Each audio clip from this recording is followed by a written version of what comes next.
Welcome to the Witchy Work Wishes podcast, a place to find your weekly inspiration for bringing your personal witchcraft practice into your business, work, and office. Welcome to Witchy Work Wishes and to episode number 127, which is all about bee and honey magic. And no, I'm not totally doing this episode because I'm obsessing over my mead making projects. Although if you have been with me since season 1, you know I do pull topics that tie into things that are currently happening in my world and my witchy practices. So today's topic, though, lined up perfectly for so many reasons. We are celebrating Ostara right now, and the bee and honey are good correspondences for Ostara. My mom has had a bunch of bee interactions over the past year, well, honestly for a while now, and her mom, my Grammy, was connected to bees. So I wanted to pull this topic and go in depth with the spirit and energy of bee and honey magic for her. And of course, yes, selfishly it does support my kitchen witchcraft and the mead that I'm currently brewing. But how cool, right? How cool that all three lined up. Now, I usually pull the things I did over the weekend and any Witchy Work Wishes housekeeping notes before jumping into the main topic. And over the past couple of episodes, or I guess, going back to early February maybe, I've had a bunch of fun adding a story into the beginning segment. But for today, I'm going to add a personal story, like a really, really personal revelation that happened during the eclipse. Now, it is going to tie into the ending since I do talk about the energy we're working with right now during our current moon phase. A full lunar eclipse is a powerful celestial event in our witchcraft practices, bringing with it an intense energetic shift that can be harnessed for deep, deep transformation. Unlike a standard full moon, right, which amplifies energy and brings our manifestations to fruition, a lunar eclipse acts as like a cosmic reset, if you will, urging us to release, reflect, and embrace profound changes. Now, the eclipse that occurred on Friday provided a unique opportunity to work with shadow aspects, the little hidden truths and karmic cycles, making it a potent time for intentional spell work and spiritual reflection. A full lunar eclipse happens when the Earth aligns just perfectly between the sun and the moon, casting a shadow that temporarily obscures the moon's light. Now, symbolically, this represents a pretty powerful moment where illusions are just stripped away, allowing us to see what has been hidden in our subconscious or external circumstances. Now, many of us are going to view this lunar eclipse as a portal for endings and beginnings, ideal for cutting ties with, outdated patterns and welcoming transformation. After an eclipse, many experience a period of emotional or energetic intensity as the changes initiated during the event begin to unfold.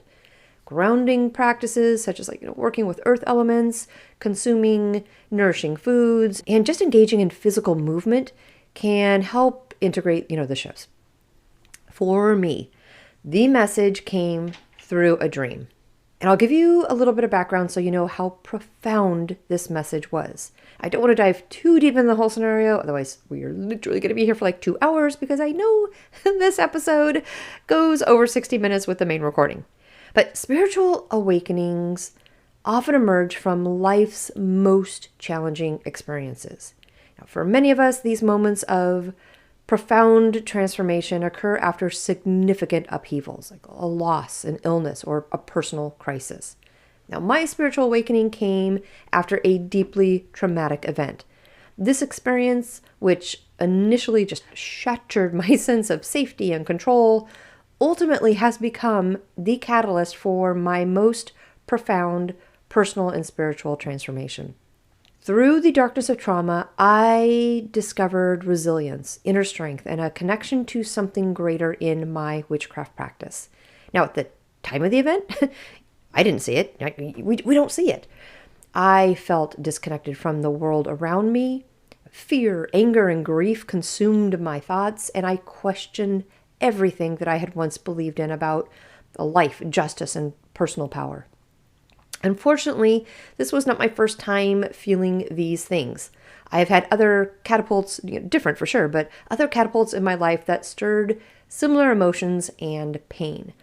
But this was very specific. This was very different.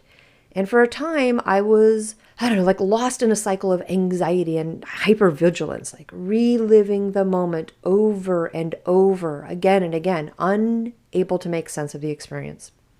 My body carried the weight of the trauma, manifesting as like exhaustion, tension, and just emotional numbness. I was a stranger to myself, navigating a world that suddenly felt very unsafe and extremely unpredictable. It was in this darkness, however, that the first flickers of my spiritual awakening began to appear. It did not take long. I was honestly stripped down, you guys. I was broken. Desperation led me to seek healing beyond traditional methods. So while therapy and support systems played a crucial role in my recovery, I felt an undeniable pull towards something deeper, something spiritual. So I began exploring meditation, healing energy, and ancient practices centered on self-reclamation. The trauma had forced me to confront deep-seated fears, patterns of, self-doubt, and limiting beliefs that had been buried within me long before the attack. And what had once been a source of suffering became an invitation to heal not only the wounds of that moment, but those of my entire life. And since then, as I deepened my own personal spiritual practice, I discovered a new sense of power. Instead of feeling like a victim of my circumstances, I embraced my ability to, transmute pain into wisdom. I connected with the lunar cycles, using the energy of the moon to guide my emotional and energetic healing. I worked with protection spells to rebuild the energetic barriers that had been broken. Divination, particularly tarot and oracle cards, became a tool for self-reflection and empowerment. Each reading provided a little insight into my evolving path, reassuring me that I was not alone in my journey. I found solace in the idea that, my suffering had meaning and that it was part of a larger, spiritual transformation that was unfolding within me. Now, through that experience, I have learned that trauma does not define me. And while it is a part of my story, it is not the end of it. And I believe, in the core heart of my heart, I believe this event had to happen for all of us to be where we each are now. I now walk through life with a deeper understanding of my strength, certainly a greater compassion for others, and a profound sense of purpose. My spiritual awakening did not come in a moment of clarity. It was forged in the fire of my suffering, shaped by resilience, and then nurtured by a belief that in darkness, light can be found. Okay, that is a lot of lead up to my dream right before the eclipse happened, but I just wanted to give you some background of how full circle this message actually was for me. A major life event, particularly one as traumatic as, physical violence, can feel like the end of everything familiar. However, it can also be the doorway to profound spiritual transformation. My awakening came from pain. And it was not just my pain. We all had pain, all three of us. And while different, the event ultimately brought each of us to a new level, to a greater place. And I truly believe I would not be here with Witchy Work Wishes and everything that I'm bringing to you with this podcast without it.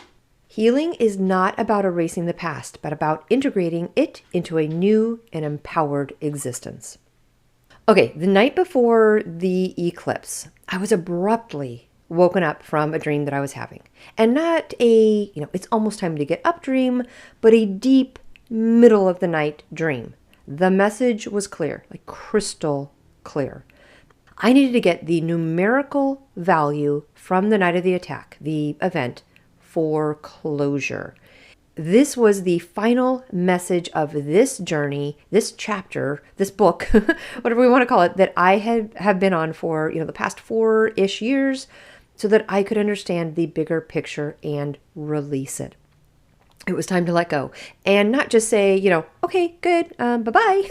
It was, time to understand the full circle of why this happened. So whatever woke me up, call it spirit guides, my ancestors, a deity, the message was clear. Now I was so sleepy. Like I could not do the math. And this entity wanted me doing the math right then and right there. I couldn't though, you guys. Like I just kept falling back into the dream. I was so sleepy.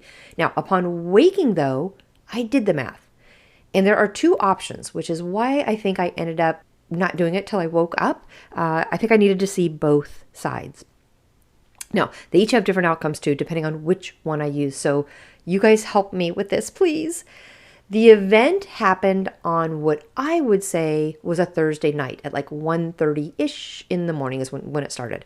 Now, back on February 4th of 2021. So in doing numerology with that specific date, I would take 02 for February, 04 for the date, and then 2021 for the year and reduce it down to 11. Now, 11 is a master number. We typically do not want to reduce that down to the number 2. Master numbers carry a higher vibration and a deeper, spiritual significance than other numbers do. So the number 11 is often associated with heightened intuition, psychic abilities, and a deep spiritual insight. It is sometimes called the illuminator or messenger as it represents enlightenment, inspiration, and higher consciousness. It encourages personal and collective spiritual growth. Now the number 11, consists of 2 ones, symbolizing the balance between spiritual and physical realms, like masculine and feminine energies, and conscious and subconscious minds. This number is linked to powerful manifestations and aligning with one's soul purpose. It is often considered a sign that you are on, the right path and that your thoughts are manifesting rapidly. But it also comes with intense energy that can sometimes feel overwhelming. It is said that with the number 11, we may experience emotional intensity, deep introspection, and even periods of self-doubt before fully stepping into our spiritual power. Now, if I take the path of when the event started, again, that 1:30-ish a.m., as, part of the next day-ish, right? Meaning anytime after midnight is on the next calendar day. So that would be 02, 05, 2021, which, guess what? Adds up to the power of 3. And you guys know by now how I feel about this number. Now, in numerology, the number 3 is associated with creativity, self-expression, joy, and communication. The number 3 is deeply connected to artistic abilities, whether it's, writing, music, painting maybe, or, some type of, creative expression form. It represents the ability to bring ideas to life in a unique and meaningful way. So those influenced by the number 3 are often going to be, charismatic, expressive, and thrive in social interactions. They are natural storytellers and have a gift for, inspiring others through words and actions. This number is going to vibrate with positive, playful energy and just a general enthusiasm for life. It encourages people to embrace spontaneity, laughter, and fun, making it one of the probably more cheerful numbers in numerology. Now, on a deeper level, 3 is connected to spiritual alignment and expansion. It often signifies divine protection and guidance. And, it is what we link to that Holy Trinity, right? Or the balance of mind, body, and spirit. The number 3 is seen as lucky. It encourages alignment with one's true desires. It reminds us that our thoughts and words have power and that positive thinking can shape our reality. The number 3, though, it is sacred in so many spiritual traditions, including our witchcraft practices. Right, we've got the triple goddess, the maiden, the mother, the crone. We've got the rule of 3, and we have the 3 phases of the moon, the waxing, full, and waning.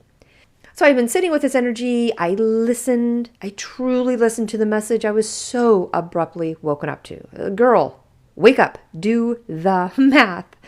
The message is there for you. And you know what? I think, honestly, it's a blend. The event happened in the liminal time between 2 days, and those numbers 11 and 3 carry very specific messages. And what I settled in with this past weekend is that I need both. Both are the ending messages to a journey that have brought me to a better place. And I know, you guys, I know we don't like pain. No one wants to feel less than, not worthy, or broken. But if that event hadn't taken place, I would not be where I am today. I would not be here with you. And I like who I am. I am thankful for the journey and the lesson and the ability to move forward as a better person. Okay, so back to the eclipse.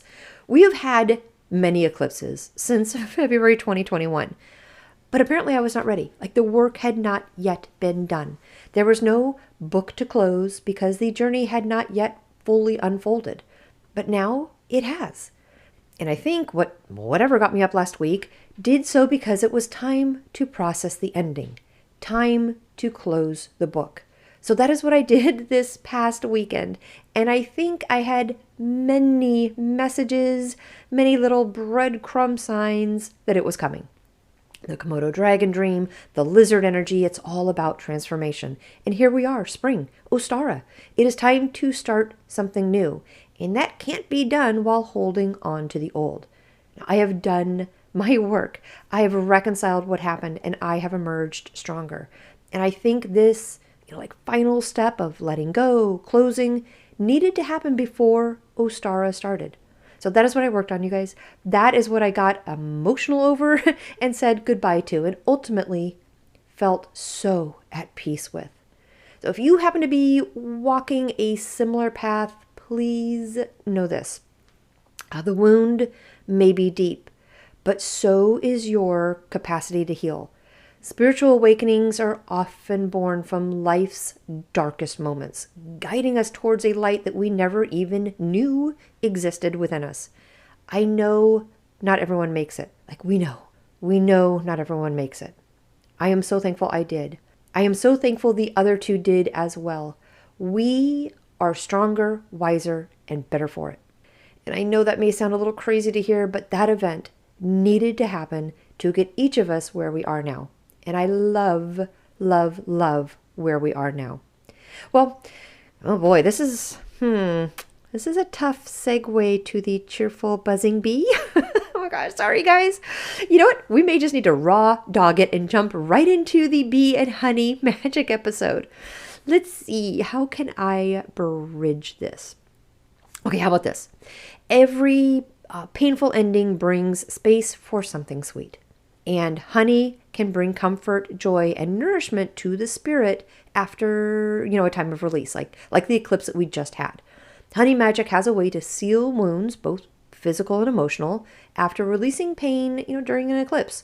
And for me, that looked like closing a 4-year journey so that I can move on to a new book. And you know what? Just like, bees work hard for the reward of a thriving hive, we too can turn our struggles into something beautiful through shadow work, magic, and intention. We can alchemize pain into something powerful, just like the bees turn nectar into golden honey. There we go. We've got the transition. All right, I invite you to grab a cup of tea, get cozy, and settle into the magic of the moment. Today we are talking about bee and honey magic.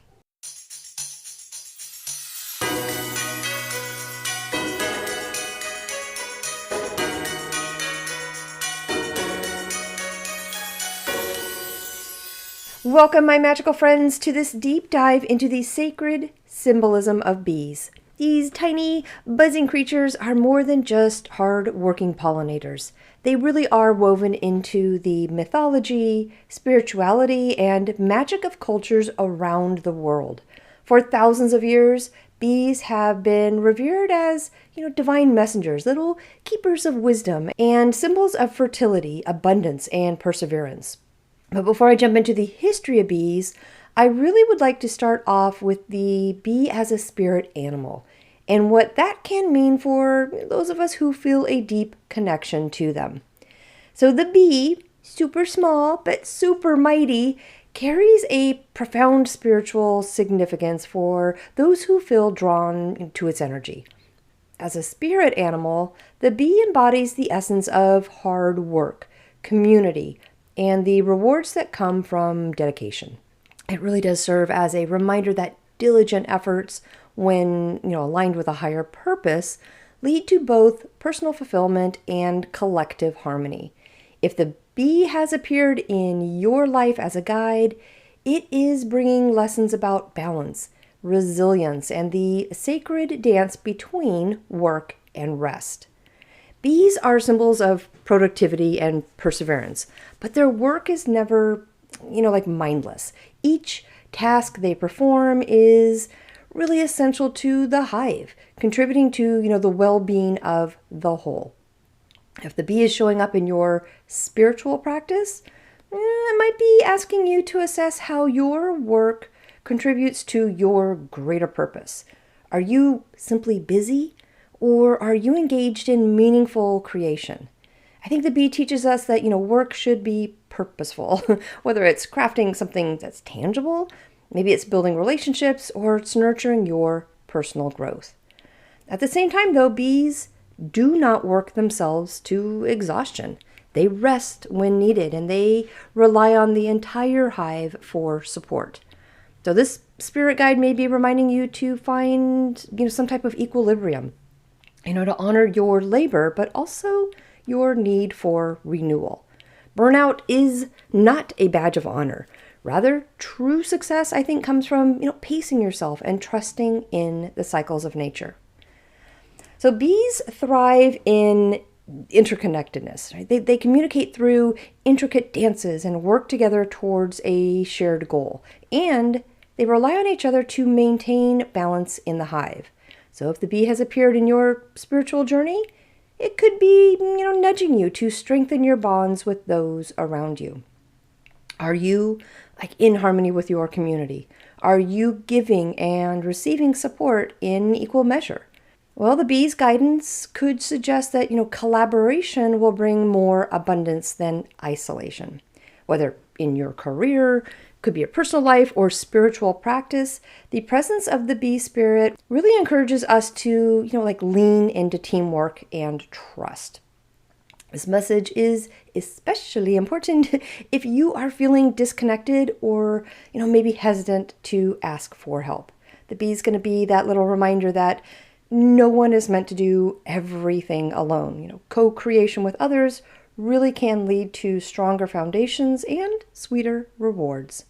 And I think another lesson the bee is going to bring is just about the nectar of life. While bees are diligent workers for sure, they also spend their days among flowers, collecting golden pollen and sipping nature's sweetest offerings. They transform what they gather into honey, a substance revered for its healing properties, some longevity, and certainly its sacred nature. If the bee has come to you really as a spirit guide, it may be urging you to seek out, the sweetness in your life. Have you been so focused on productivity that you've forgotten to enjoy the fruits of your labor? Well, the bee could be asking you to, savor your success, to pause and appreciate the beauty that's all around you, and to recognize that joy is not something that you must earn, but, something that naturally flows when you align with your purpose. If you feel a deep connection to the bee as a spirit animal, I would consider some reflective questions and practices. First, examine your work habits. Are you working with purpose, or are you just keeping busy?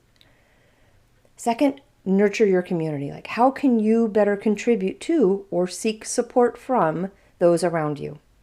Third, define joy in the process. Are you allowing yourself to savor life's sweetness, or are you rushing right past it? And then fourth, practice some type of mindful balance. Guidance from the bee spirit could be saying, hey, are you taking time for rest, creativity, and renewal alongside all of your hard efforts? The bee teaches that when you align your, work with your spirit, build strong connections, and take time to enjoy life's offerings, we really do get to create something truly, truly magical, just like honey, golden and nourishing. Now, if the bee has come to you, trust that abundance and harmony and purpose are within reach. Now, a bee may not just be like a card draw from your oracle deck or, giving you a sign to work with its spirit energy.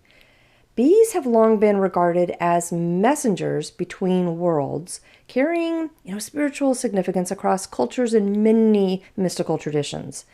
Their ability to move between earth and sky, their intricate social dances, and their role in pollination make them powerful conduits for spiritual communication. So if the bee has been appearing to you in like dreams, in forms of meditation, or just in nature itself, it may be delivering an important message from the spirit realm. So bees are known to move pretty fluidly between like the physical and the spiritual realms, much like our birds or butterflies, but their connection to the earthly work in divine wisdom makes them pretty unique. Many ancient cultures viewed bees as sacred beings capable of receiving and transmitting messages from, like deities, ancestors, or the unseen world. Now, I'm going to get to those cultural traditions in a bit, but if a bee crosses your path, it may be bringing a spiritual insight or message, perhaps from a guide, an ancestor, or just the universe itself. Now, unlike other spirit animals that might communicate through, dreams or visions, I think the bee's primary method of communication is going to be movement. So if bees are appearing in your life, their behavior and presence can indicate different spiritual messages. So let's take a bee landing on you. If a bee lands on you, it is a direct message of divine favor or guidance. This could indicate that you are, aligned with your purpose, or that a spirit guide is offering protection. If a bee is flying around you persistently, it's a sign that something is trying to get your attention. This could be a nudge from the universe to focus on a specific area of your life, work, relationships, or personal growth. Now, maybe there is a bee buzzing really loudly right near you. So the sound of a bee's buzzing is often interpreted as a vibrational frequency. It's some type of call to listen to your inner voice, to your intuition. All right, let's say you actually see a beehive. This is a symbol of prosperity, abundance, and community support. If you've been working towards a goal, this could be a sign that, hey, your success is close, it's near. Okay, now let's say you find an abandoned hive or even a dead bee. This is a warning that something is out of balance, either in your personal energy or in your spiritual path. It could be a sign to, reassess your priorities. These encounters can be used as spiritual omens for sure, much like, reading tarot cards or interpreting movements of the birds. Now the hexagon, this is, the natural shape of the honeycomb. It is considered sacred in spiritual and esoteric traditions. It represents harmony, balance, and a connection to divine creation. Many believe that hexagons are spiritual portals, linking the physical world to higher dimensions. Ways to work with hexagonal energy, if this is something you're drawn to, is probably going to focus on spiritual communication. Things like, you can meditate with honeycomb or just with the imagery. Visualizing a honeycomb structure and a meditation can help you receive messages from your guides and your ancestors. You can use a hexagon crystal grid image. Arrange your crystals like citrine, amber, or honey calcite in a hexagonal pattern to enhance your spiritual connection. And you can also incorporate hexagons into sigils or your day in and day out spell work. Using a honeycomb shape in a sigil can strengthen its manifestation power. The buzzing of an actual bee is something we can focus on as well. This is more than just noise, right? It carries a vibrational frequency that many believe can open energetic pathways. Now, some mystics suggest that bee buzzing resonates with the frequency of the earth, the earth itself, and can help align one's energy field. If this sounds like something you want to work with, there's a couple ways. You could listen to, the sound of bees in nature for sure, or actually a recording of them, to enter a trance-like state for meditation or divination. You could do like chanting or toning in a similar frequency, something to help you kind of tune into messages from the spirit realm. This could be humming, right? Do like a deep hum, like a bee sound, kind of mimic the buzz of a bee. And something that's gonna, align with the body's natural energy centers. And then pay attention to the pitch of a bee's buzz too, right? Like a higher pitch could indicate a call to raise your spiritual awareness, while a lower pitch, like that hum again, could be asking you to have maybe, some more grounding type energy. Now, if bees appear in your dreams, the context is going to be crucial to understanding what the message is supposed to be. If you have a dream of a swarm of bees, it's probably something about like overwhelming thoughts or a call to community. If you dream of a bee stinging you, this could be a pretty sharp wake-up call, right? Or a warning from the spirit realm. Let's say you have a dream where a bee lands on you, just nice and gently. I think that would be like a message of divine guidance, reassurance, or protection. Now, if you dream of seeing a beehive, I would say that would be more like a sign of abundance and teamwork, in your spiritual or material world. I always say keep a dream journal if you can. Help track, what your dreams are, because you can always decipher their meanings over time, later. Now, if the bee has been appearing to you, though, I do not think it is by accident. This tiny yet powerful creature is guiding you towards balance, maybe some like sacred work, and a deeper connection to the natural and spirit worlds. Whether you see bees in nature, dreams, or meditation, trust that their presence is a sign that you are on a meaningful path, one that is aligned, abundant, and connected to something greater. All right, let's jump into the ancients, because when it comes to magic, history always leaves us little breadcrumbs to follow. And bees have been seen as mystical beings for millennia, appearing in Egyptian, Greek, Celtic, and Norse mythology, just to name a few. Now, the Egyptians considered bees very sacred and believed they were born from the tears of the sun god Ra.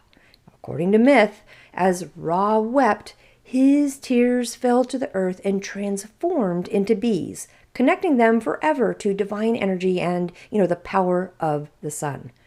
Honey was so sacred in Egyptian culture that it was offered to deities and even placed in tombs to nourish the dead in the afterlife. The pharaohs even used a bee emblem as a royal symbol, representing, power and wisdom. Now, in Greek mythology, bees were linked to the great mother goddess Gaia, and later to Demeter, the goddess of the agriculture. Now, the famous Melissae, or bee priestess, served in her temples, channeling divine knowledge and, guiding initiates through sacred rites. The word Melissa itself means honeybee in Greek. Now, bees were also connected to Artemis, the wild huntress, and Aphrodite, the goddess of love. Now, Aphrodite's ties to honey makes sense, doesn't it? Right? Honey is sweet, seductive, and intoxicating, much like love can be itself. Now, let's see, in Celtic mythology, bees were seen as, bringers of wisdom and divine messages. They believed that bees carried little whispers from the spirit world, making them sacred messengers between realms. Now, in Irish folklore, bees were thought to have knowledge of otherworldly secrets. And it was said that if you told a bee your worries, it could carry them away. Now, bee swarms were considered pretty powerful omens with the Celts. Like a swarm settling near a home meant good luck, but a swarm flying away could signal some impending change or misfortune. Honey was also used in druidic rituals, symbolizing like prosperity, protection, and a direct connection to the Fae. Now, in Norse legend, bees were associated with the goddess Freya, the ruler of love, fertility, and magic. And Freya was often depicted with, golden hair, likened to, the shimmering, sun-kissed hue of honey. And we have mead, a sacred fermented honey drink. This was known as the nectar of the gods and believed to, bring wisdom, inspiration, and poetic knowledge to those who drank it. And let's not forget the meat of poetry. This is a actual mythological brew said to grant the gift of eloquence and wisdom. This was created from honey and mixed with divine essence. So it was a sacred drink that was highly coveted by the gods and mortals alike. Now, beyond their earthly role in pollination and the honey making, bees have long been viewed as bridges between the mortal and spiritual realms. Many traditions believe bees carry messages from the divine, from our ancestors, and from the fae. In folk magic, there's actually a tradition known as telling the bees, where people would inform their hive of major life events like births and deaths and marriages so that the bees could carry the news back to the spirits. If a beekeeper passed away and the bees actually were not told about it, folklore said that they might abandon the hive in grief. I mentioned bees last week in our Ostara episode. They have an undeniable connection to the cycle of life and death and rebirth. Their ability to sustain an entire hive through cooperation and their annual, cycle of dormancy and renewal really mirrors the rhythms of nature and, the turning of the wheel of the year. All right, let's do some of the magical correspondences with bees. I think the top ones are going to be symbolism of community for sure, right? Fertility, abundance, and perseverance. A bee alone cannot thrive, but together they build intricate, thriving hives. This makes them pretty powerful symbols for like teamwork, balance, and mutual support. Little reminders that we, too, flourish best when we work together. I think it's about creation and fertility correspondences. Bees play such a direct role in the reproduction of countless plants, making them a symbol of fertility and new beginnings. Honey, in particular, right, has been long linked to love spells, attraction magic, and even aphrodisiac type, qualities. I think it's about abundance and prosperity correspondences too. The honey they produce is golden, rich, and nourishing, making it a natural symbol of wealth and prosperity. I think many witches are going to use honey in money drawing spells, and keeping a small jar of honey on an altar is believed to bring sweetness and good fortune into our lives. Another correspondence with bees is going to be perseverance and hard work, right? Bees work tirelessly to create honey, ensuring their hive's survival. This resilience makes them symbols of endurance, dedication, and the rewards of hard work. So if a bee spirit crosses your path, it might be a sign to stay the course, push through obstacles, and trust that your efforts will bear fruit. So the next time you see a bee buzzing nearby, take a moment to acknowledge its presence, not just as like a little pollinator, but as a sacred messenger. Whether they are whispering wisdom from the spirit world, maybe they're reminding you to work towards your dreams, or just simply bringing a little sweetness into your day, bees have powerful lessons to share. All right, now that we've explored the sacred symbolism of bees, let's dive into the golden gift that they create, honey. Now, honey isn't just a sweetener. It is a powerful, magical ingredient that carries deep spiritual energy. From love and prosperity to healing and protection, honey has been used in spell work and sacred rituals across many, many cultures for thousands of years. What's our top one? Probably love, attraction, and sweetening spells, right? Honey has a natural association with love, attraction, and desire. It's golden, thick, and irresistibly sweet, just like the energy we often want to cultivate in our relationships and our self-love practices. Top three here are going to be sweetening jars, love potions and teas, and then, our self-love rituals. I honestly do think one of the most well-known honey spells is the honey jar spell, where honey is used to sweeten a situation or a person towards you. These spells are often used for love, friendship, or even, smoothing over workplace relationships. Second one is, love potions and teas. Just stirring honey into tea with intention can amplify feelings of love and connection. Adding a little hit of cinnamon, maybe a couple rose petals or vanilla is going to enhance the attraction energy. And then self-love, anointing yourself with honey-infused oils or using honey in bath rituals can bring a nice, gentle, nurturing, and loving energy into your life. Okay, second in line as far as energetic associations with honey in our magic is probably going to be healing and protection energy. Honey has long been used as a medicinal and magical healer. So it's antibacterial, it's got antimicrobial properties that make it an ancient remedy for wounds and infections. But its spiritual healing power really is just as potent. A spoonful of honey mixed with healing herbs like lavender or maybe chamomile can be used in soothing spells for the heart and mind. Honey can be used to create protective spell jars or charms even, right? Sealing in good energy while blocking negativity out. Now, some witches are going to anoint their doorways with honey, a little honey mixture to invite positive energy while keeping harmful influences out. And then I think in folk traditions, honey is often combined with lemon and warm water just to cleanse and uplift the spirit. It is great for banishing sorrow and restoring joy after a heartbreak or some type of loss. Honey magic energetic associations also are going to include prosperity and success. Honey is golden like the sun, right? And wealth itself. So it's going to be a natural symbol of prosperity, abundance, and success. Many money-drawing spells involve honey, right? Because of its ability to stick wealth and opportunities to you. Adding a little basil, maybe a bay leaf or some cinnamon to honey, and then keeping it on your altar can magnetize financial success. Honey can be added to petitions or sigil work for career advancement, maybe a little business prosperity and professional success. Anointing one of your business ledgers, right? Your work day planner, your wallet with honey can keep financial energy flowing. And then if you're setting intentions for, abundance, maybe writing them on a piece of paper, folding them and placing them in a honey jar, it's going to be a powerful way to just sweeten your desires and attract blessings.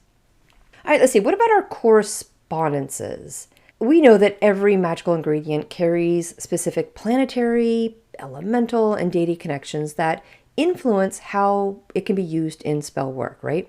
So for honey and our elemental energy, we've got water and earth. Happens to be the same two elements we worked with last week for Ostara. So honey and water.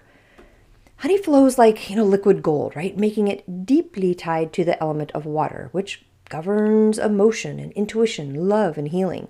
This makes honey perfect for love spells, emotional restoration, and dream magic. Honey also is with the earth element. Since honey comes from, bees and flowers, it is linked to the earth element, representing like the nourishment, the fertility, the abundance and longevity with it. Honey can be used in grounding rituals and spells for stability and prosperity. Now, as far as our two planets, we've got Venus and the Sun. Honey's connection to, love, beauty, and attraction, and just, relationships in general, really does align it with the planet Venus, making it ideal for our romance spells, a little self-love work, and, those ascetic enchantments.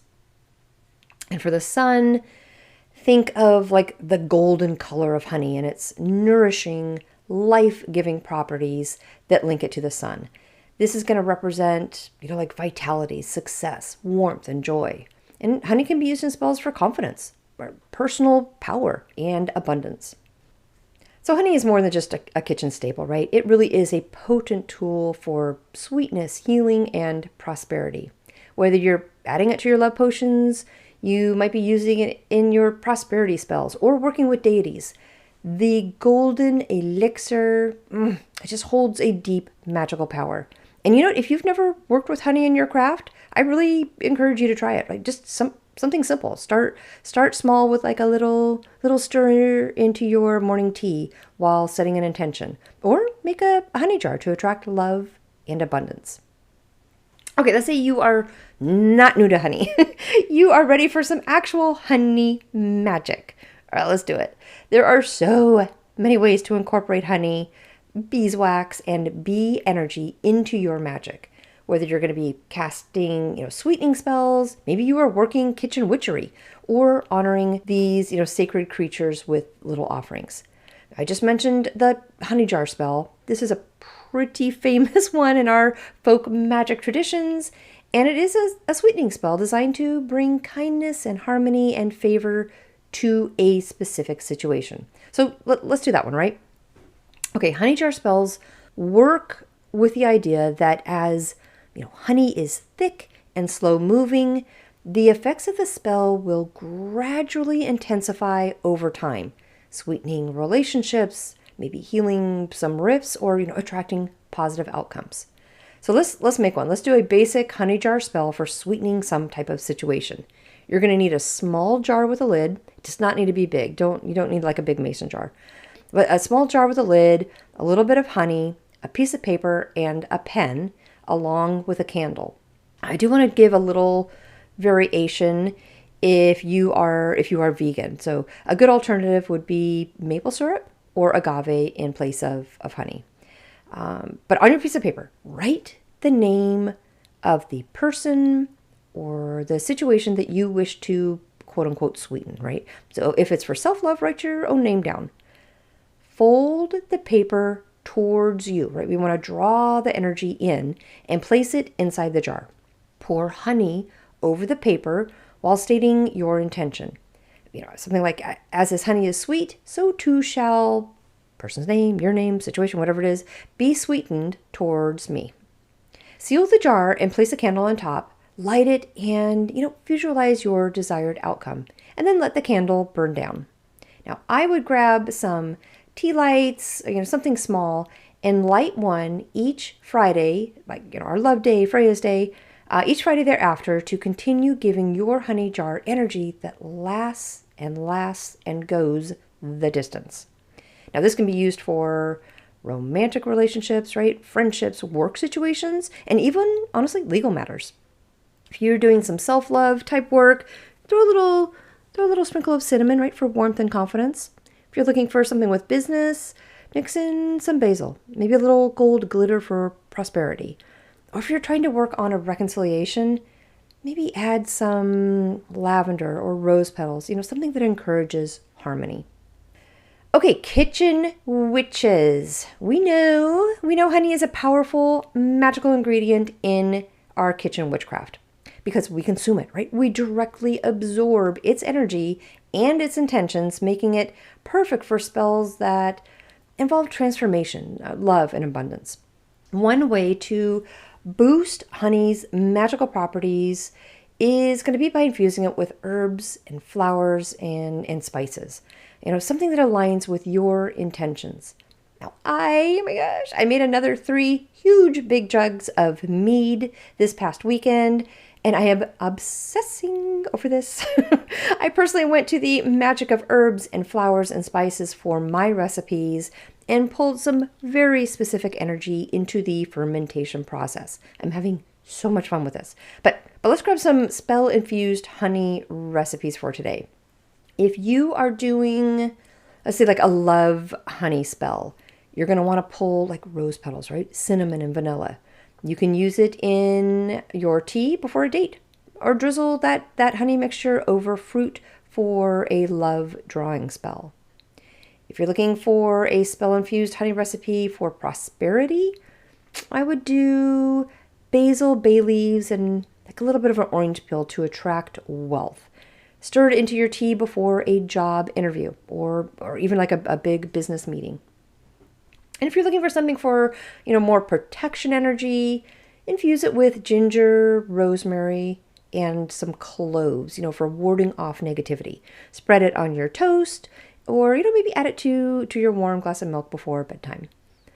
If you're going to make some spell-infused honey recipes, though, all you need is about a week. Just place the herbs you're using into a jar of honey, stir clockwise, right, while focusing on your intent, and honestly just let it sit for about a week before you use it, and then you're good to go. See, if you're doing kitchen witchcraft, though, honey cakes are really good. I think in many traditions, Baked goods made with honey are going to be used in our spell work, especially if we're talking about like offerings to deities and spirits. But, consider baking honey cookies as an offering to the Fae, or for a new moon ritual focused on, those fresh starts. And then kitchen stuff, I would say tea magic is probably the easiest, right? Stirring honey into our tea, to our cups of tea. Stirring clockwise is going to invite blessings. Stirring counterclockwise is going to remove negativity.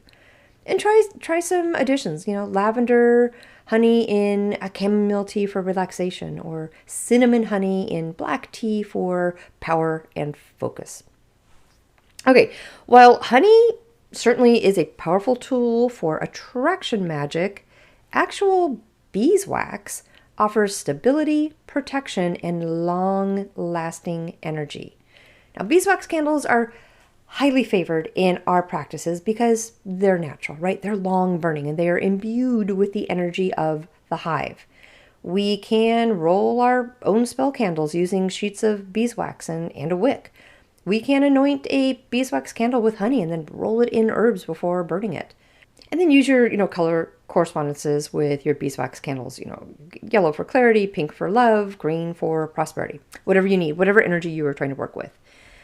Sigil carving in beeswax is super easy. Just take a soft piece of beeswax, or a candle, and carve your rune into it. Carve a sigil into it for focused spell work.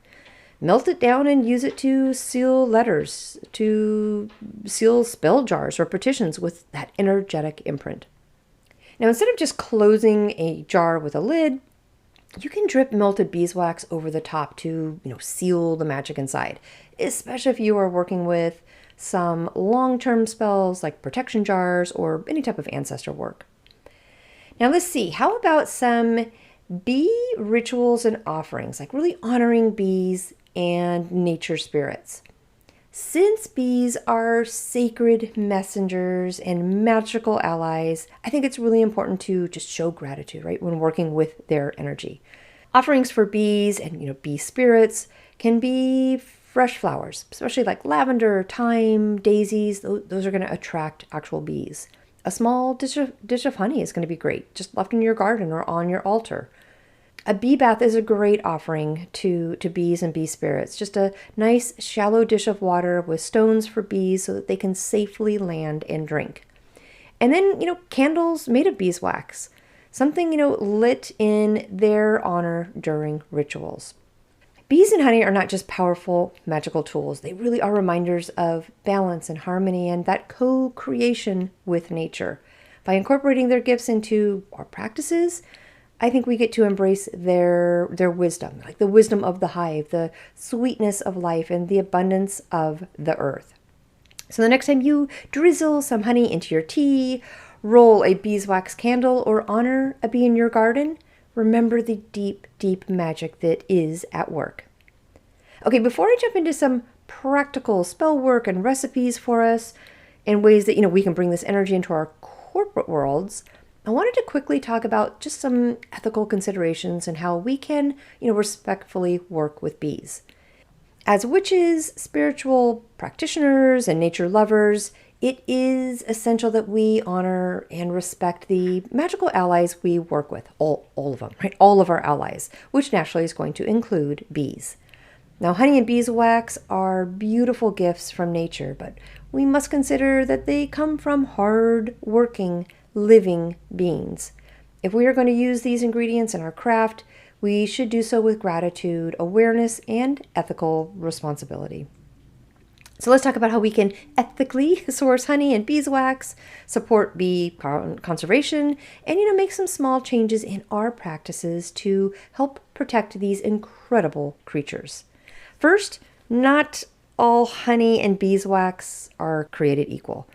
Many large-scale commercial honey producers exploit bees over harvesting their honey, replacing it with sugar water, which lacks the nutrients that bees need, and even like culling entire hives for profit. So if we are working with honey and beeswax in magic, we need to be mindful of where it comes from and how it was collected. So first, easiest way to do it is to find small, ethical, organic beekeepers who care for their hives with respect. They often sell the raw, unfiltered honey, which is certainly more potent both magically and nutritionally. Look for cruelty-free certifications too. Some beekeepers only harvest excess honey, ensuring the bees always have, what they need. And check for added ingredients. Many of the mass-produced honeys are going to be diluted with syrups or, processed honestly to the point where their natural properties are almost entirely weakened. So stick to pure, raw honey for magic and consumption. Now, as far as how to ethically source beeswax, I think, some beekeepers only harvest beeswax from naturally discarded comb rather than, forcing bees to overproduce. Instead of constantly buying new wax, though, consider maybe, like reusing melted down candles or scraps from previous spells. And then there's always vegan alternatives. Like if you truly prefer not to use beeswax, try soy wax or candelia wax or bayberry wax in your magical practice. Being intentional about where we get our honey and beeswax really is going to allow us to practice magic in alignment with nature rather than, at its expense. Okay, I love it. I just looked at the clock and it says 2:22. It's 2:22. Yay! Yay for numbers. Okay, as witches, we pride ourselves on working with nature, right? We work with it rather than against it. And this extends to bees. So right now, bee populations are declining due to habitat destruction, pesticides, climate change, and disease. Without bees, we will not have many of the herbs and flowers and plants that we use in our spell work, in our teas, and in our healing remedies. They pollinate lavender, rosemary, thyme, chamomile, the list goes on, clover, sunflowers. So much. They are our pollinators. If we lose the bees, we lose a vital part of the ecosystem and honestly a key ally in our magical practices. So if we use honey in spell work, shouldn't we maybe also do something to protect the bees? Even if it's a small little action, one step can make a big difference. If you are looking for ways to give back to the bees, I would think about maybe planting bee-friendly flowers in your yard, in your pots. It really is going to be one of the easiest ways to help these little guys, right? Plant flowers that provide them with food and shelter. If you have a garden, a backyard, even if you have just a few potted plants, consider adding bee-friendly, blooms like lavender. That's great for both bees and our magical practices.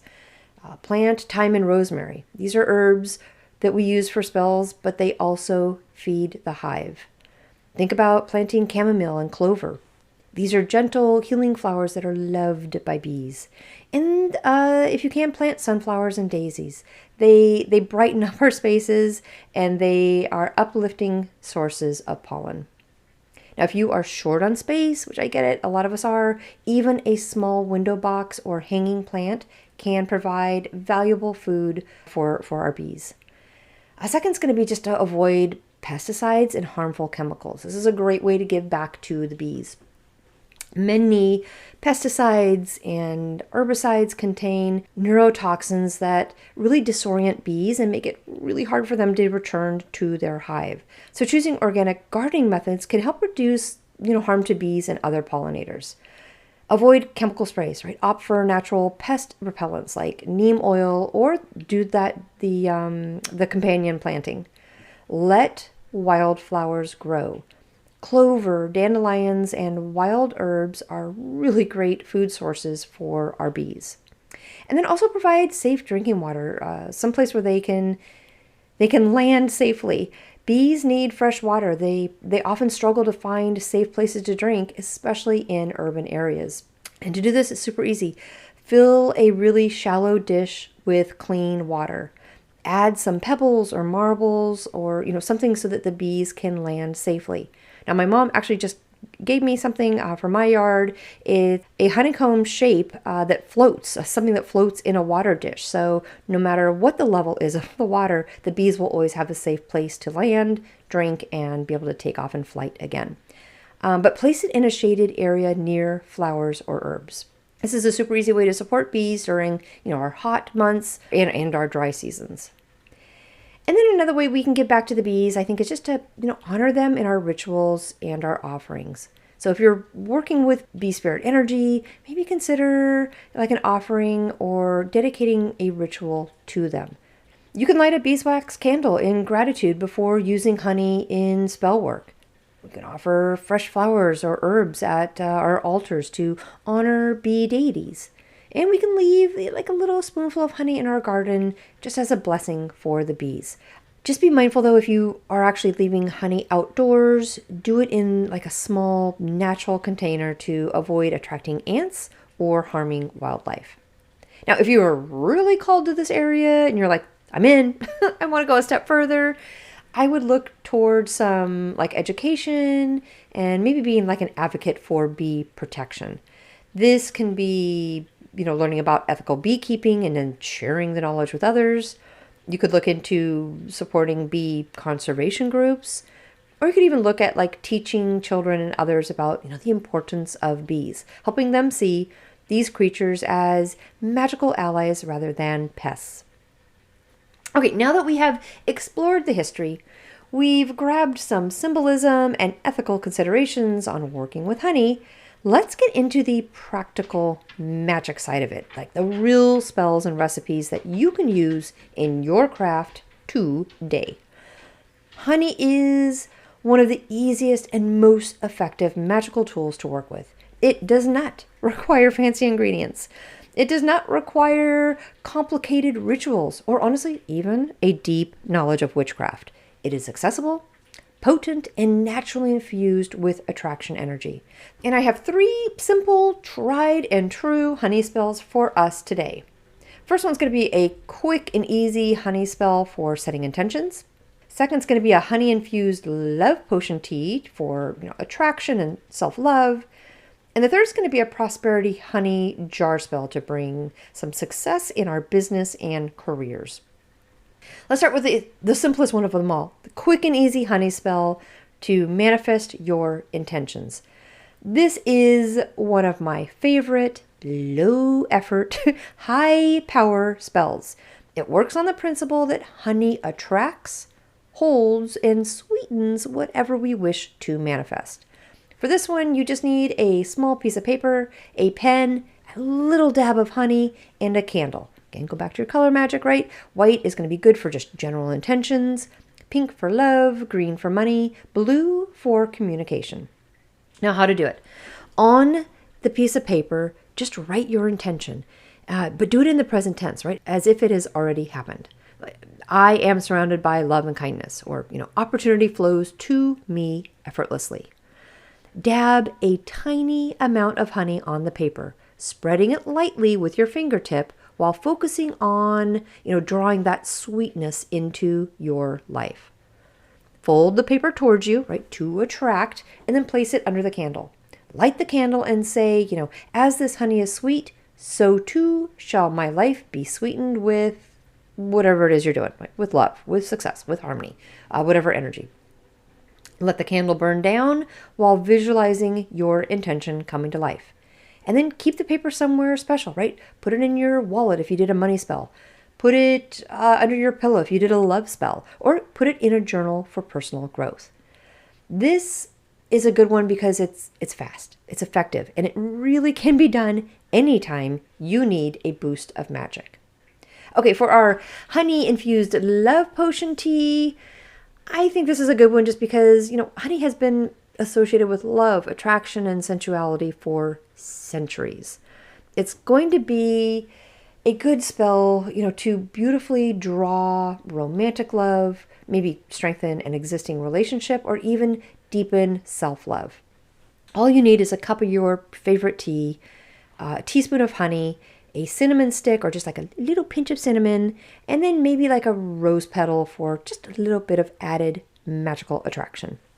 As you prepare your tea, hold the honey jar in your hands and whisper your intention into it. Like, say something like, may this honey bring love and sweetness into my life. Stir in 1 teaspoon of honey clockwise while saying, with every sip, love surrounds me. Love uplifts me. Love flows to me.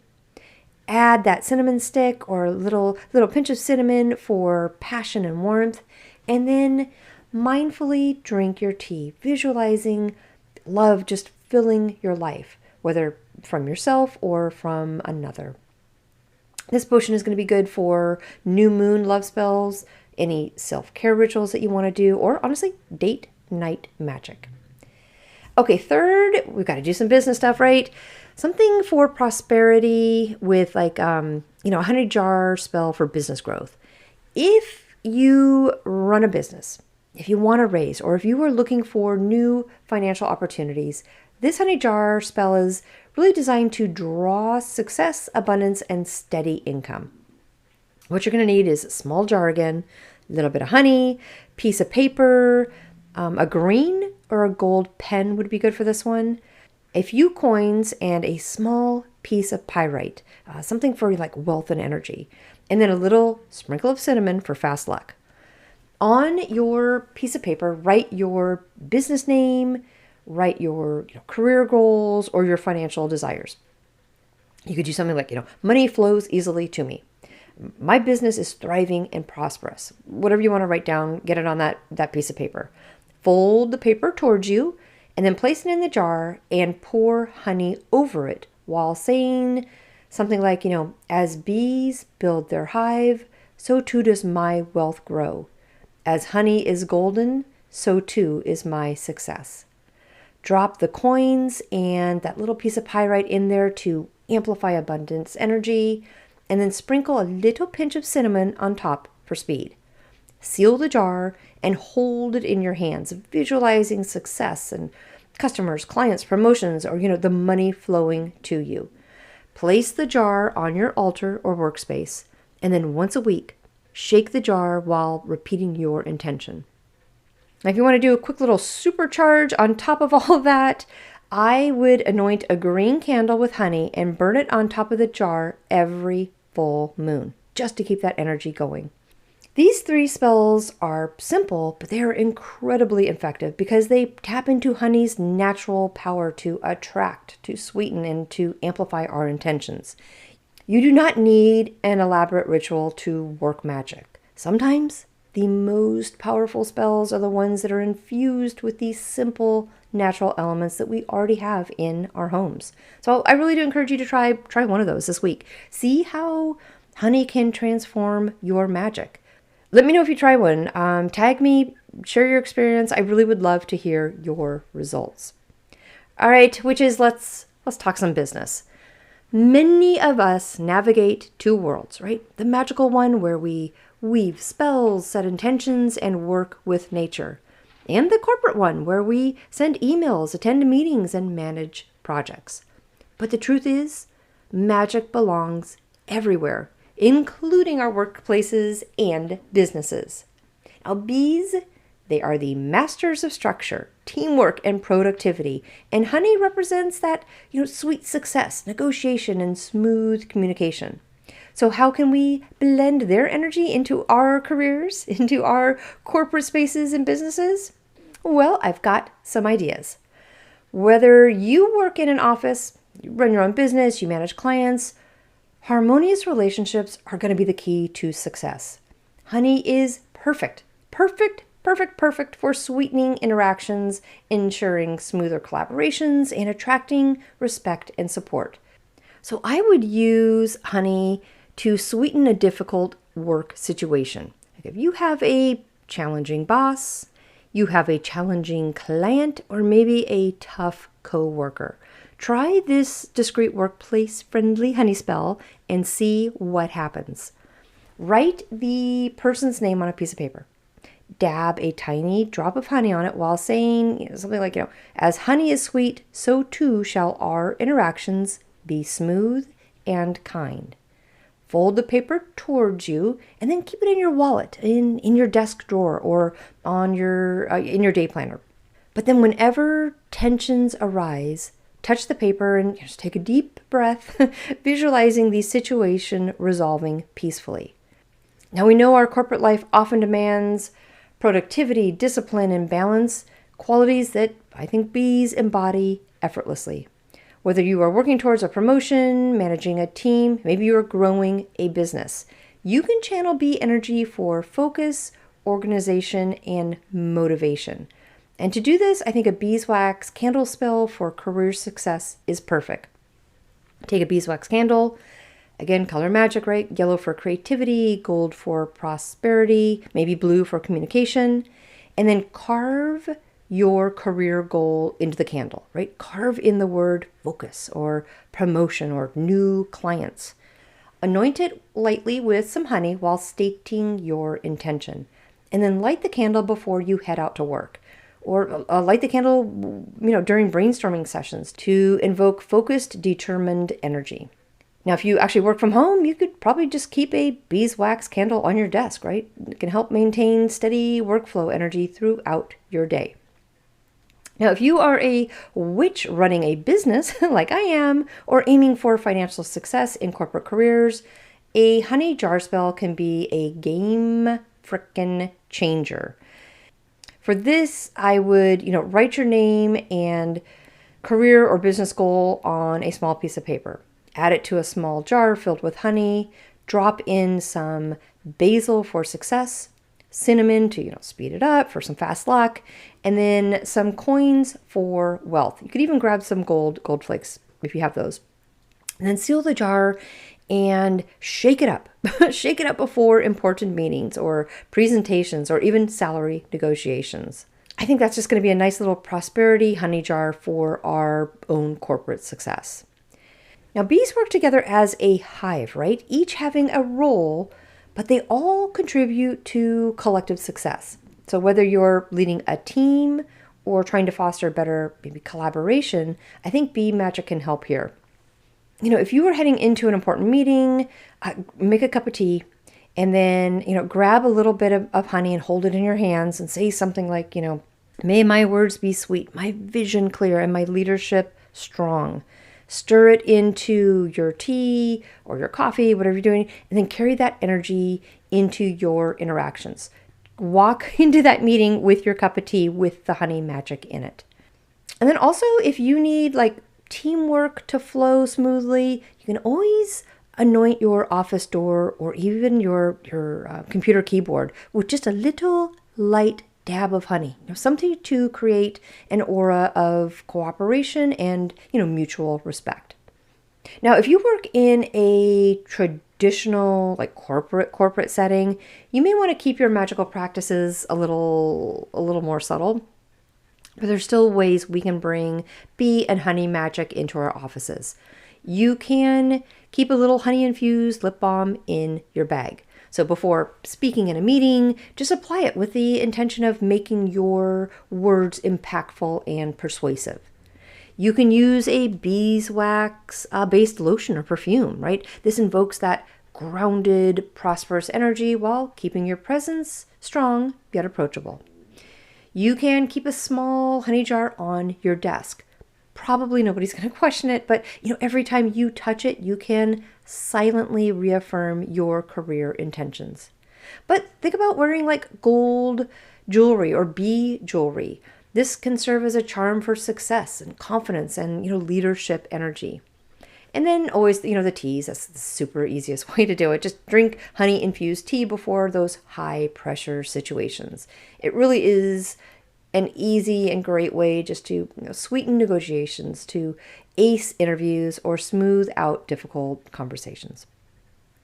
You guys know my thoughts on witchcraft and corporate business worlds. It is the whole reason Witchy Work Wishes was launched. Our practices don't have to be separate from our careers, our businesses, or our financial growth. In fact, it can be a powerful tool for success. So for today's magic, bees, they teach us discipline, focus, teamwork, and the rewards of hard work, all of which are essential in the corporate world. And honey magic allows us to sweeten challenges and attract opportunities and create smooth pathways towards our success. So whether you're lighting a beeswax candle for focus, keeping a prosperity honey jar at your desk, or simply stirring honey into your tea with intention, you are bringing magic into your career in a way that's, both powerful and practical. And remember, hard work, when paired with magic, it creates unstoppable success. Okay, before I jump into my poem and the moon status for this week, let's take a moment and just kind of go back on everything we've explored here about bee and honey magic, because I did go through a bunch of stuff. All right, well, I started off with the bee spirit, some signs and signals that bees might be trying to give you. We began with the sacred symbolism of bees, right? Discovering how they've been honored and celebrated in ancient cultures as certainly divine messengers, little bringers of wisdom and symbols of community, fertility, abundance, and perseverance. Then we jumped into the magical properties of honey, uncovering its deep connections to love, attraction, healing, protection, prosperity, and certainly success. But we also discussed honey's magical correspondences, right? Like how it carries the energy of water and earth and how it has the influence of Venus and the sun. Next, we walked into, working with bees and honey magic, learning how to create the honey jar spell for sweetening relationships, how to infuse honey for spell work, and use beeswax for candle magic and our, sigil and rune carvings. We also talked about, offering honey as a sacred gift to honor the spirits and nature. Thank you for staying with me for the ethical considerations of working with bees. I was happy to share the importance of, sourcing honey and beeswax responsibly, supporting our local beekeepers, and taking small yet meaningful actions to protect and support, just the bee population. I think as witches, our magic is strongest when it aligns with nature, and honoring bees really does help to ensure that our craft remains both powerful and ethical. And then I just jumped into, working with the bee energy and honey magic in our corporate world. It is really great for spells, for workplace harmony, prosperity, leadership, and productivity, incorporating discreet witchcraft into our daily routines there and just embracing the hive mentality for career and, business success. At the heart of it all, though, bee magic teaches us that through community, through, persistence and intention, we can build something that's truly, truly sweet and lasting, whether it's in our personal lives, our magical practices, or our professional world. So here's my challenge to you, should you accept. Cue the Mission Impossible music. I'm just kidding. Try one of these spells, right? Try one of the rituals this week, whether it's a honey jar for success, maybe it's an infused tea for love, or just a small little offering for the bees of gratitude. Notice how this energy shifts things in your life. And when you do, share it with me. I really would like to hear. Now, if you loved this episode, please do not forget to like, share, and support Witchy Work Wishes. Join me over on Patreon for exclusive content, extra spell work, and deep dives into practical magic. All right, I do have a poem for you today and the moon update. I will grab those notes and I will be right back.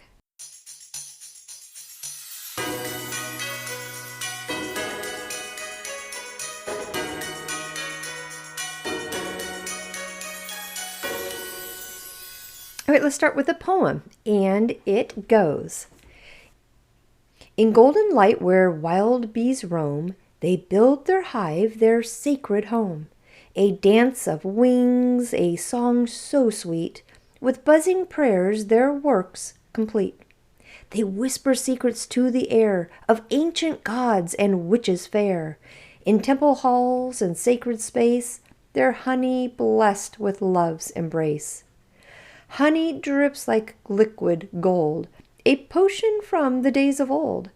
It heals the heart, it seals the spell, a drop of sweetness casts it well.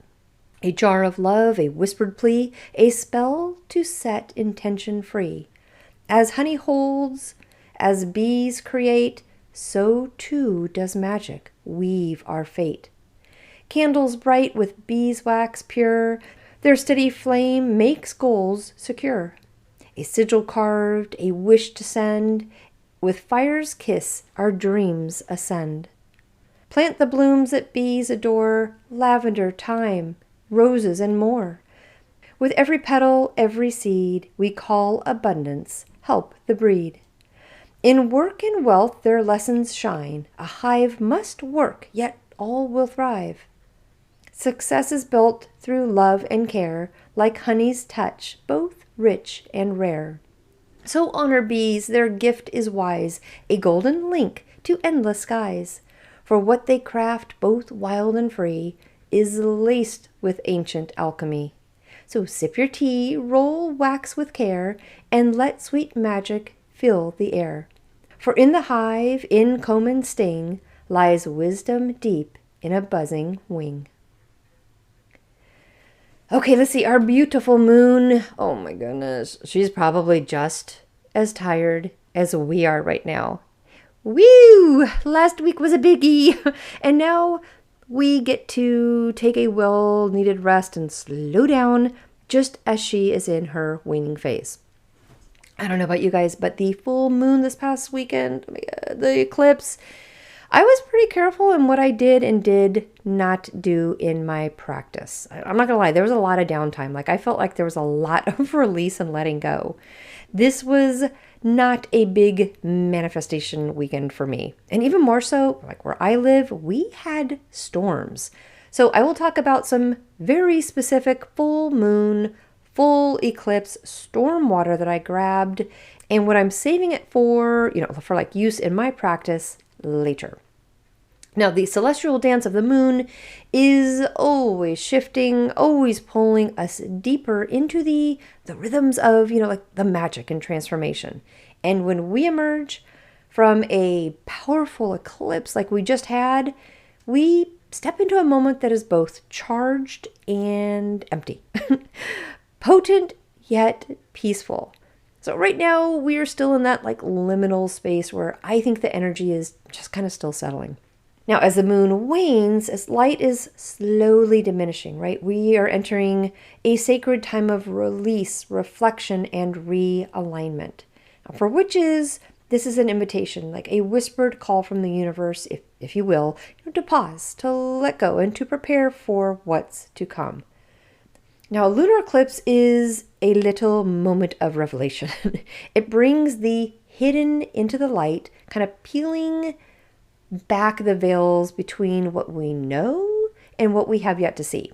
It shakes loose stagnant energy. It forces truths to the surface. And sometimes it even shifts the trajectory of our lives in ways that I don't think we could have foreseen. But after the eclipse comes the descent, right? The waning moon, shrinking in the sky, kind of like an exhale, right? Drawing us inward. So if the eclipse was like the awakening, this phase that we are in right now is the processing. Like it's time to ask, what did the eclipse illuminate for me? What no longer fits in my life? What am I ready to release so that I can move forward with clarity? Now, the waning moon after an eclipse is a really profound opportunity, or it can be if you choose to work with it, right? To engage in shadow work, some banishing rituals, deep rest, and magical decluttering. This is not the time for manifestation or major new beginnings. That energy will come with the next new moon. Instead, I say we work with, the gifts of release and reset and renewal right now. Now, if you're looking for some ideas on how to do this, I would focus on 3 areas to kind of align with this like decluttering lunar phase. First one is going to be some eclipse shadow work, right? Facing what was revealed. Eclipses tend to stir our deepest truths, sometimes in ways that feel uncomfortable. So during the waning moon, it is time to kind of sit with what surfaced. So shadow work ritual for this would look like like light a black candle for protection and introspection.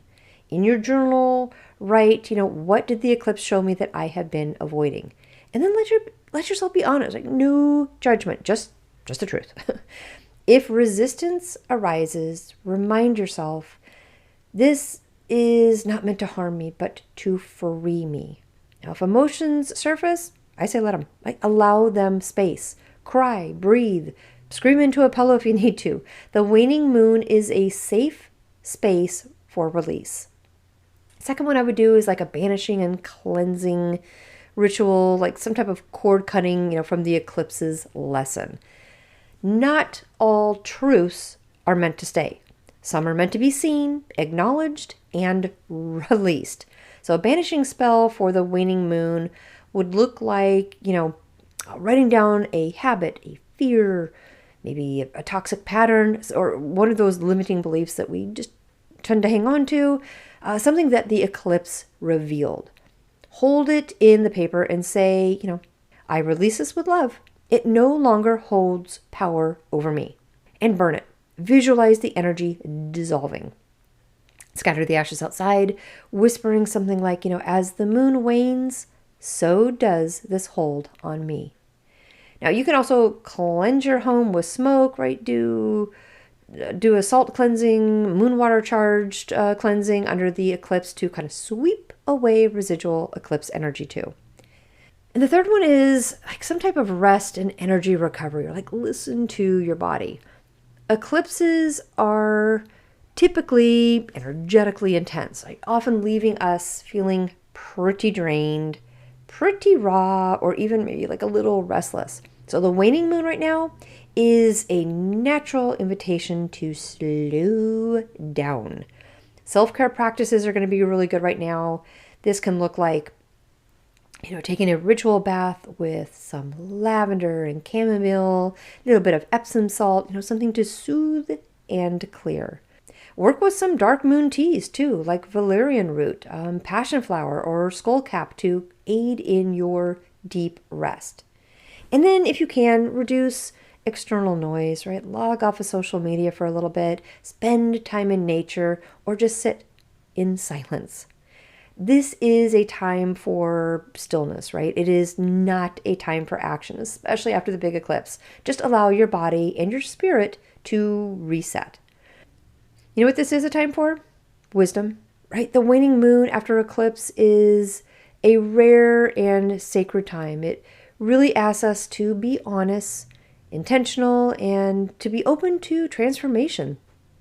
We often are going to celebrate the new and the full moons, right? But it is the waning phase that really allows some magic to happen.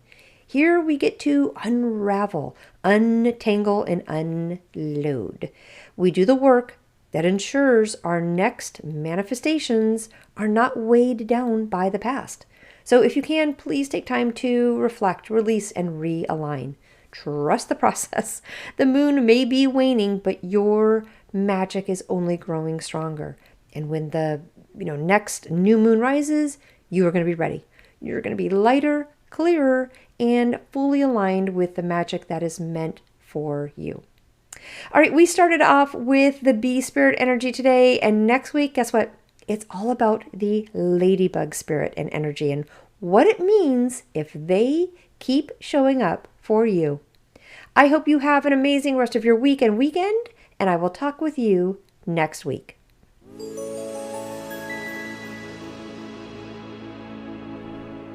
Thank you for joining me today at Witchy Work Wishes, a place to find your weekly inspiration for bringing your personal witchcraft practice into your business, work, and office.